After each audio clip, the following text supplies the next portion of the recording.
കർത്താവിൽ ഏറ്റവും പ്രിയപ്പെട്ടവരെ, ദൈവവചനം ശ്രവിക്കുവാൻ, ഇത് നിങ്ങളിലേക്ക് എത്തിക്കുവാൻ ദൈവം നൽകിയ ഈ നല്ല സമയത്തെ ഓർത്ത് നമുക്ക് ദൈവത്തോട് നന്ദി പറയാം. ഈ വചനം ശ്രവിക്കുന്ന കുടുംബങ്ങളെയും എല്ലാ സ്നേഹിതരെയും അടുത്തും അകലെയുമായിരിക്കുന്ന എല്ലാവരെയും, നിങ്ങൾ എവിടെയായിരുന്നാലും ഏതു മേഖലയിൽ ജോലി ചെയ്യുന്നവരായിരുന്നാലും നിങ്ങൾ എല്ലാവർക്കും പ്രാർത്ഥനയും ദൈവാനുഗ്രഹവും വളരെ സ്നേഹത്തോടെ സന്തോഷത്തോടെ നിങ്ങളെ അറിയിക്കുന്നു.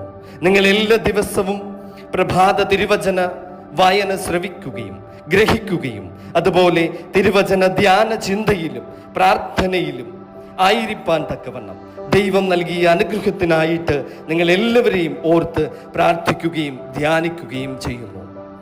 ഇന്ന് നാം ധ്യാന ചിന്തയ്ക്കായിട്ട് തിരഞ്ഞെടുത്തിരിക്കുന്ന വേദഭാഗം യെശയ്യാ പ്രവാചകന്റെ പുസ്തകം 58